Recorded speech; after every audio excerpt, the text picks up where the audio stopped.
سلام سلام كم ياللهم دحنديهم أنا عملاهي مسجد صبا اللهو أخبرتي لما عندها تميليس اللهو بماسك نايت أجرو مالتي نايلو ما عندي قلا عينت دبلا كم زين السوابر بقى أجاف بدعم تشجرنا كم زين بدعم بقى كونديشنر عينت زهوني ماسك خنصر هنا مالتيو بدعم يمس أجرنا الدوم زيا كي تحرفوكم كلاتكم كتريوا لكم زيا تمثل لو ما عندي زي استبلع عنبر زي اسنان صبري كنت هعرف كمش زي انا لو ما عندي خسرح ما حساب كوينا حجي نفت سرار خب لكم سناي مكتدال مباركس حجي زلينا نجرات مالتيو انتعطي كدلينايو كومها أبعخ خدليناي مالتيو انتعطي حجاني كابزا عدي جزئيو نايزة عدي دكان مالتيو قالون دحدا شكير كنون تدير خيبكن كا أبناي عند عرب قال خواني شيئتيو حجي طاطي كم تجيرنا كنفر حينا مالتي نتنطاطي منياتو قرب أفتد حراي كنت حنون كلنا مقتان كم زي درق كيكون قرب كتحانلنا حجي أبزي كنبلينا مالتيو حمشت دخوانا مانكا وسيد اللهو سوق كم عقلكم كتقوم تخليهم أنا حمشت وسيد اللهو ما يجيرن حجي أبحاو نفسه لينا مالتيو حجي قرب ما دحر دا نفاميلي خوينو ما يابز حبلو ليهم مهنياتو جلسي قرب كوصلكم ماتاني انا جن سلا كطحنو سلا زخونكو نتي انتي زبالكا نطاطي حجي بخومو بزح مايسا ايدلينني مالتيو حجي قرب ماي جبرا بيله سختيتي اللهو بحويس قابز بسل كنت بين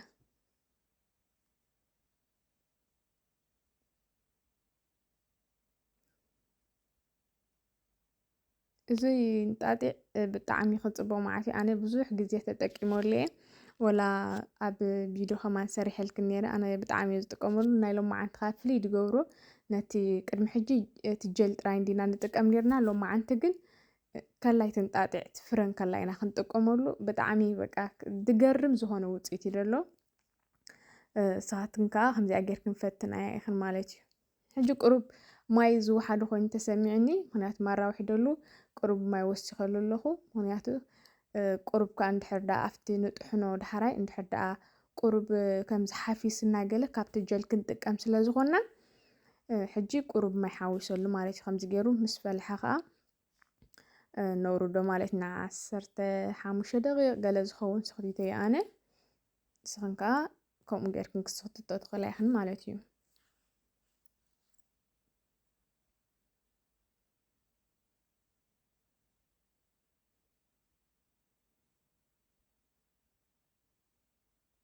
حجي حنساب كزحل اللي يوريدي اللهو مالتيو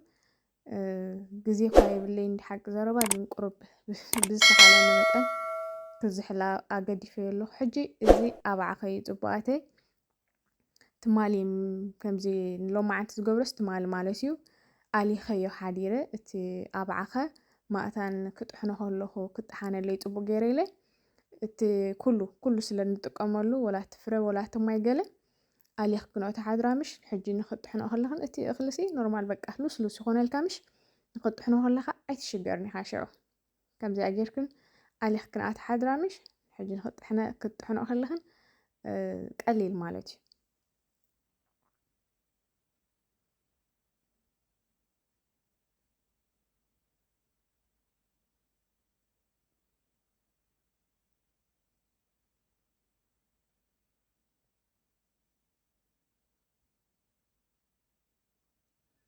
نمنتاي زحجزنا تيلنا صبغات نزين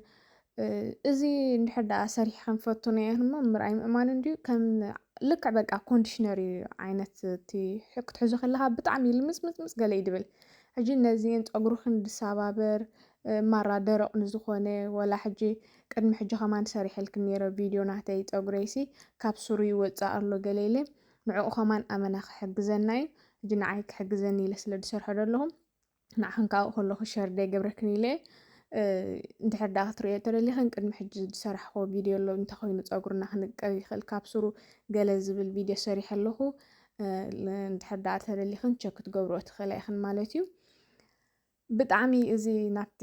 ጉዳይ ክምለስ እዚ ብጣዕሚ እዩ ክፅብቕ መዓልቲ ከም ዝምሻሎ ንኩሉ ዓይነት ክጠቕመና ዝኽእል ይኸላይ ወላ ሓንቲ በቃ ክፅብቕ መዓልቲ እዩ ፈቱናየ ኢኽን። ሕጂ እቲ እንጣጢዕ ብዝኾነ መፅጎቒ ጌርና ክንፈላልዮ ኢና ማለት እዩ እቲ ጀልን እቲ እኽልን። ኣብዚኣ ሕጂ ንዓይ ቁርብ ተንድደኒ ኣላ ክፍትና ኢለ ግን ቀልጢፈ ይመስለኒ ውዕዩ ደሎ ንስኻትክን እንድሕር ዳኣ ግዜ የድልይክን ቁርብ ክተዝሕሎ ትኽእላ ኢኽን ማለት እዩ። ግን ብውዕዩ ኣይልኮዮን የብሉሰይ ግን ግዜ ስለ ዘይነበረንስ ኣብቲ መጥሓኒ ገይረ እንድሕር ዳኣ ክጥሕኖ ኮይነስ ክዝሕል እዩ ብሓፈሻ ማለት እዩ። ግን ቁርብ ተፀበየ ኢኻ ማእታን ቁርብ ክዝሕለለይ ሕጂ ምስ ዝሓለ ቁሩብ ብዙሕ ኣይዝሓለን ቁሩብ ግን ከምዘየንድደኒ ምስ ኮነ እዩ ዘቆለኹ ማለት እዩ።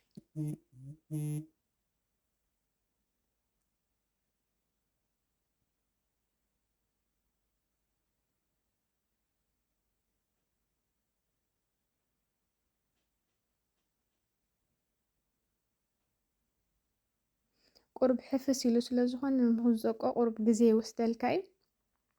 ምክንያቱ እቲ ጀል ቀልጢፉ ስለ ዘይፈላለ ወላ ክዘቆ ተበልካ ይዕብየካ እዩ ማለት እዩ።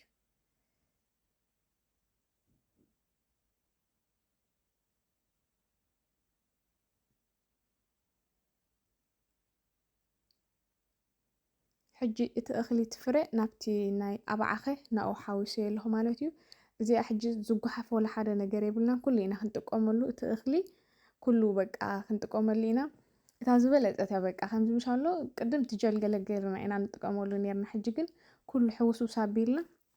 ክንጥቀመሉ ኢና ማለት እዩ። እታ ዝበለፀት ካማ እዚኣስ ንዓያ ማለት እዩ። ምክንያቱ እቲ እኽሊ ካብ ኩሉ ንረኽቦ ስለ ዘለና ሕጂ እታ ዝበለፀት ማስክስ እዚኣ ንዓያ ማለት እዩ።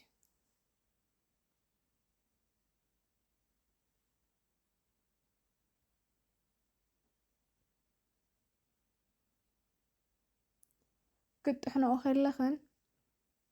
ኣብቲ ኣባዓኸ ማይ ኣይተውሕዳሉ ኢኽን ምክንያቱ እቲ ኣባዓኸ ክሰትዮ ከሎ እቲ ማይ ከዓ እንዳወሓደ ስለ ዝመፅእ ቁርብ ካብዚ ናተይ እንድሕር ዳኣ ማይ ኣብዝሓ ኣቢልክናሉ ፅቡቅ እዩ። ምክንያቱ ክትጥሕንኦ ከለኽን ዳሕራይ እንታይ ይኸውን ከምዚ ተኣባዕኸስ ከምዚ ናይ ምሕፋስ ክስታይ ኣለዎ ይሓፍስ እዩ። እንዳጥሓንካዮ ክትከይድ ከለኻ እንዳሓፈሰ ስለ ዝኸይድ ቁርብ እንድሕር ዳኣ ማይ ኣብዘይሕክናሉ ፀኒሕክን ግን ፅቡቅ ገይሩ ክጠሓነልክን ይኽእል እዩ። ሕጂ ናተይ ካብቲ ክስታይ ስለ ዘለኒ ካብቲ ናይ እንጣጢዕ ክውስኸሊ ይኽእል ነይረ እንዴ ግን ሓፊስካ ክኾነለይ ደልየ ማለት እዩ። ረእዮ ምሕፋስ ሕጂ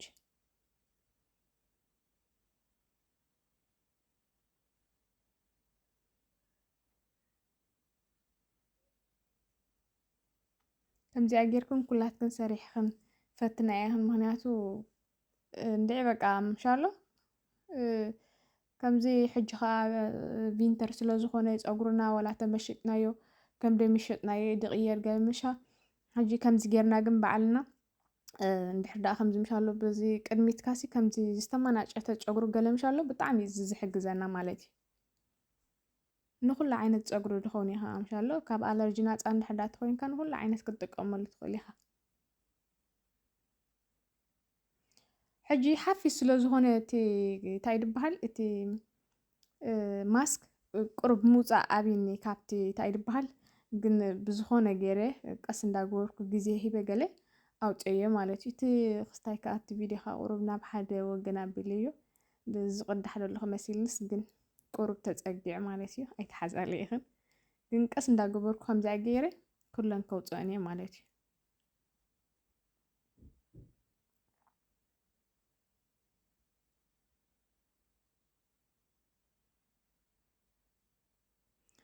ሕጂ ረእዮ ከምዚ ጌርና ብፍላይ ከምዚ ህርም ተቢልና በዚ ምህረምናይ እንቋቑሖ ጌርና መመሊሱ እንዳሓፈሰ እዩ ዝኸይድ። ከምዚ ጌርና ሕውስውስ ነብሎ ምሽ እንድሕር ዳኣ ሓፊሱ ኮይኑ ተረኣይና ከዓ ካብቲ ናይ ማስክ ናይ እንጣጢዕ ዝሰራሕናዮ ካብኡ ወሲኽና ከማን ክንሃርሞ ንኽእል ኢና ማለት እዩ።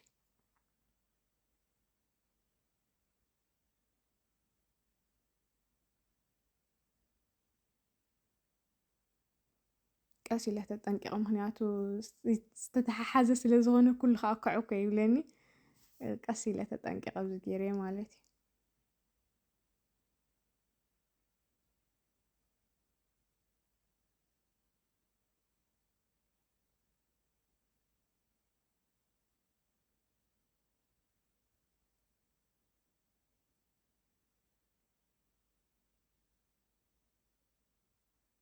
ታባዕኸ ግን ክፅብቕ መዓልቲ ከምዚ ምሻሎ እቲ ክትሪኦ ከለኻስ በቃ ልምፅምፅምፅምፅ እዩ ዝብል ወላ ፀጉርካ ክትለኽዮ ከለኻ ብጣዕሚ ክፅብቕ መዓልቲ ሕጂ ፀጉሪ ርእሰይ ጀብጀበ ተቆኒነዮ ነይረ ቆኒነ ኣይመሸጥኩን ኣብኡ ከሎ ክለኽዮ ደልየ ምክንያቱ እንድሕር ዳ ድሕፀበ ኮይነስ ፀገም የብሉን ኣብኡ ከሎ ክስታይ ክገብሮ እየ ማለት እዩ። ሕጂ እቲ ቪድዮ ቁርብ ይሕልፍ ከብለ እየ ከይነውሕ ምክንያቱ ቀስ ተቢለስ እንዳነውሐ እዩ ብዙሕ እዩ ነይሩ ቆራሪፀ ምክንያቱ ንዓኸን ከዓ ብሩህ ክኾነልክን ደልየ ዘይበርሃልክን ነገር እንድሕር ዳ ተሃልዩ ክትሓታኒ ትኽእላ ኢኽን ክምልሰልክን እየ ከምዚ ምሻሎ ዘይነፀረልክን እንድሕር ዳ ተሃልዩ ክፅሕፋለይ ትኽእላ ኢኽን ማለት እዩ። ሕጂ ቀስ ጌርና ከምዚኣ ጌርና ናብ ኩሉ ቆርበትና ካብ ኩሉ ኣይጣዕመንን ኣነ ሒዘዮ ስለ ዝነበርኩም ግን ኣብ ቆርበትና ብጣዕሚ ኩሉ ድርዝ ክነብሎ ኣለና ከምዚ ማሳጅ ከዓ ክንገብሮ ኣለና ፀጉርና ሽዑ በዓሉ እቲ ፀጉርና ሲ ምሽ ዓንቱ ወይ መሸጥክዎ ነይሩ ሕጂ ግን በዓሉ ተፈላለዩ ምክንያቱ ከምዚ ክስታይ ድኸውን በዓል ፍሪዝ ስለ ዝኸውን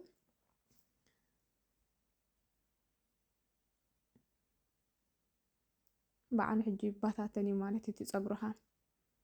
ግን ኣብቲ እንድሕር ዳኣ እቲ ማስክ ጌርክናሉ ፅቡቅ ጌርክን ግን ማሳጅ ግበሮ ኢኽን ምክንያቱ ናብቲ ቆርበትክን ክፍትፍት ክብል ማለት እዩ።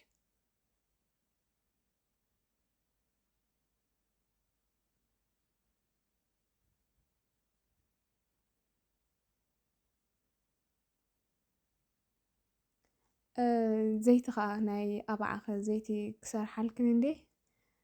ፅቡቅ ድኾነ ናይ ኣባዓኸ ዘይቲ ከዓ ክሰርሓልክን እየ ንስኽን ጥራይ ሳብስክራይብ ጌርክን ተፀበያኒ ኢኽን ብዙሕ ነገር ሒዘ ክመፅእ ሕጂ ክፍትን እየ ኣይጠፍእን እዩ ብዝተኻለኒ መጠን ማለት እዩ። ናይ ሎማዓንቲ እዚኣ ትመስል ነይራ ኣይፀላእኽዎን ኣነ ከመይ ከዓ ረኺብክና ፀሓፋለይ ኢኽን ላይክ ግበራ ኢኽን ሳብስክራይብ ግበራ ኢኽን ኣተባባዕኒ ጎማ ሕጂ ከም ዘለክን ጎማ ማለት እዩ እዚ ሓፊስ ስለ ዝኾነት ማስኪ ኣይ ናብ ፀጉርካ ናብ ክሳድካ ገለ ናብ ክዳንካ ኣይፈስስን እዩ ወላ ሓንቲ ሽግር የብሉን በዚኣ ከምዚኣ ጌርክን ሽፍን ክተብላ ትኽእላ ኢኽን ማለት እዩ። እምበኣር ከስ ፅቡቃተይ እንድሕር ዳኣ ተፈቲኽና ላይክ ግበራ ኢኽን እዛ ቪድዮ ላይክ ግበራ ኢኽን ብካሊእ ቪድዮ ስጋብ ንመፅእ ተሰናዩ የቀኒየለይ ስለ ዝተኸታተል